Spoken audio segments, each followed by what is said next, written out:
దీన్ని ఈ మాక్ పార్లమెంట్ దాన్ని సద్వినియోగం అదే మనందరూ చూద్దాము. అక్కడ ఢిల్లీలో పార్లమెంట్ లో సభ ఎలా జరుగుతుందో మనందరికి ఎవరికి ఎప్పుడు చూడలేదు ప్రత్యేకంగా.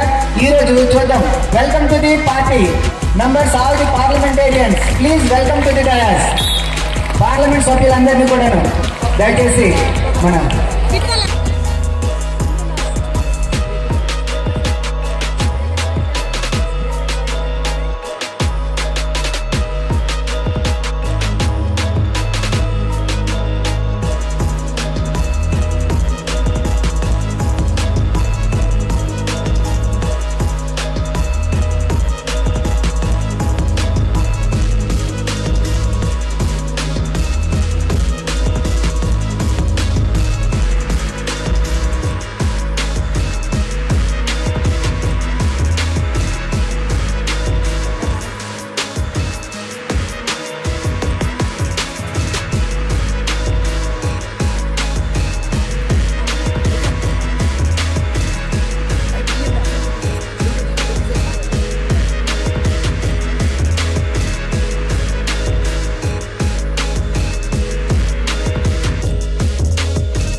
అందరూ కూర్చోండి.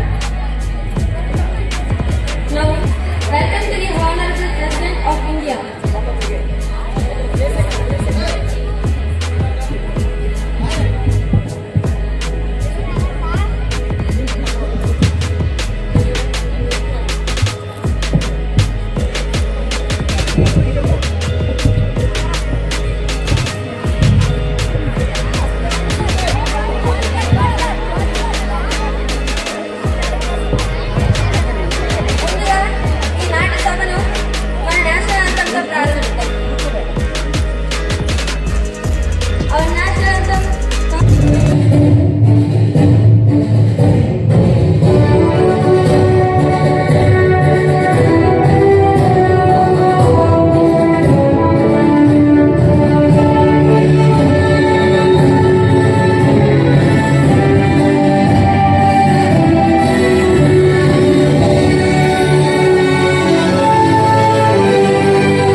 పాల్గొనలేదు. 18వ లోక్సభ ఎన్నికల్లో నిరంతరం బందులు, ఉగ్రవాదం, కొట్లాటలతో ఉన్న జమ్మూ కాశ్మీర్ లో రికార్డు స్థాయిలో ఓటింగ్ శాతం నమోదవడమే కాకుండా కాశ్మీర్ ప్రజలు దేశానికి, ప్రపంచానికి సరైన సమాధానం ఇచ్చారు. ఈ ఎన్నికల్లో 80 సంవత్సరాలు దాటిన వారు, అనారోగ్యంతో ఉన్నవారికి ఇంటి వద్దనే ఓటింగ్ నిర్వహించడమైనది. ఈ 18వ లోక్సభ ఎన్నికలు ప్రశాంతంగా, విజయవంతంగా నిర్వహించినటువంటి భారత ఎన్నికల సంఘానికి నా యొక్క కృతజ్ఞతలు తెలియజేస్తూ ముగిస్తున్నాను. మనందరికీ ఇంత మంచి అమూల్యమైన సందేశాన్ని అందించే రాష్ట్రపతి గారికి చాలా ధన్యవాదాలు.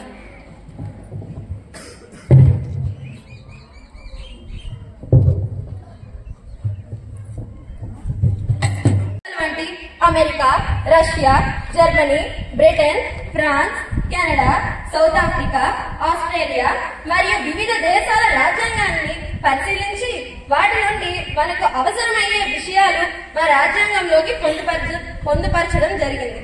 రాజ్యాంగాన్ని 1949వ సంవత్సరం నవంబర్ 26వ తేదీన మన భారత రాజ్యాంగ సభలో డాక్టర్ బిఆర్ అంబేద్కర్ గారు ప్రవేశపెట్టడం జరిగింది. ఆ తేదీ నుండి మన రాజ్యాంగ దినోత్సవం జరుపుకోవాలని 2015 నవంబర్ 26వ తేదీన మన భారత ప్రభుత్వ ప్రధాని మోదీ గారు నిర్ణయించడం మరియు మన రాష్ట్ర ప్రభుత్వం సాంఘిక శాస్త్ర దినోత్సవం జరుపుకోవాలని నిర్ణయించడం జరిగింది. మనం ఈ రోజు రాజ్యాంగ దినోత్సవం సందర్భంగా మన రాజ్యాంగ పీఠికను మరొకసారి స్మరించుకుందాం. ఇప్పుడు మీ ముందు రాజ్యాంగ పీఠికను ఉంచుతున్నాను. సత్యమేవ జయతే. Constitution of India. Preamble. We, the people of India, having solemnly resolved to constitute India into a sovereign, socialist and worship equality of status and of opportunity and to promote the fraternity, assuring the dignity of the individual and the unity and integrity of the nation.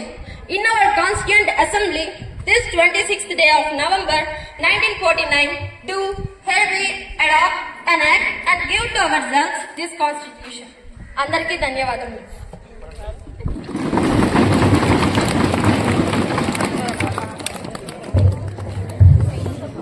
నమస్తే.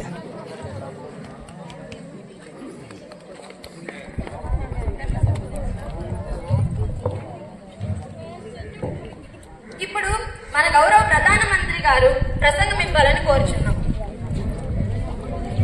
అధ్యక్ష, governor రాష్ట్రపతి గారికి, అలానే న్యాయ parliament లో నూతనంగా ఎన్నికైన members of parliament సభ్యులందరికీ నా యొక్క హృదయపూర్వక నమస్కారాలు తెలియజేస్తున్నాను. అధ్యక్ష, వరుసగా 3వసారి మమ్మల్ని ప్రజలు ఎన్నుకోవడం జరిగింది. అధ్యక్ష, దానికి కారణముగా మేము ప్రజలందరికీ శతకోటి ధన్యవాదాలు తెలియజేస్తున్నాను.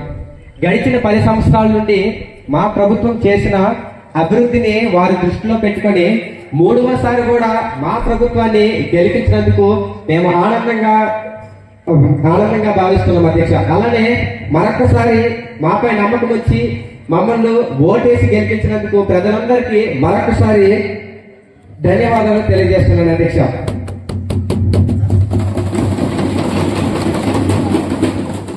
అధ్యక్ష, మా ప్రభుత్వం తీసుకున్న నిర్ణయాలలో దేశ అభివృద్ధి కోసం చాలా పాటుపడుతుంది. అధ్యక్ష, దేశ అభివృద్ధి మా ఆశయముగా మా ప్రభుత్వం నిర్ణయించుకుంది. అధ్యక్ష, అలాగే మా ప్రభుత్వం తీసుకున్న నిర్ణయాలలో దేశ భద్రత, రైతుల సంక్షేమం, నూతన రహదారుల నిర్మాణం, ప్రాముఖ్యమైన ప్రాజెక్టులకు అనుమతులు, G10లో ప్రాముఖ్యమైన పాత్ర, వందే భారత్ రైలు ప్రవేశపెట్టడం, అలానే చాలా రకాలుగా దేశాన్ని ఏ విధంగా అభివృద్ధి పదం వైపు నడిపించాలో అన్ని నిర్ణయాలు మేము తీసుకున్నాం. అధ్యక్ష, ఇలాంటి దేశ అభివృద్ధి వైపుగా మేము దేశ అభివృద్ధిని చేస్తుండగా మేము అనుకుంటున్నాం. అధ్యక్ష, యుద్ధ ఆయుధాల తయారీలో స్వయం సమృద్ధి కలిగిన దేశంగా మన భారతదేశం ఈరోజు ఉంది. అధ్యక్ష, అలానే అధ్యక్ష, 85 దేశాలకి మన దేశం నుండే స్వయంగా మనము చేసిన ఆయుధాలే మనము వారికి ఎగుమతి చేయడం జరుగుతుంది. అధ్యక్ష, అలాగే అటు చైనాకు, ఇటు పాకిస్తాన్కు చెక్ పెట్టడం కూడా జరిగింది. అధ్యక్ష, మన దేశ సైనికుల ద్వారా. అలాగే అధ్యక్ష, GST పెంచడం ద్వారా, GST ద్వారా మన దేశ సదుపాయాలు, మౌలిక సదుపాయాలు కూడా కలిగించడం జరుగుతుంది. అధ్యక్ష, జల్ జీవన్ మిషన్ ద్వారా ప్రతి ఇంటికి అలాగే అధ్యక్ష,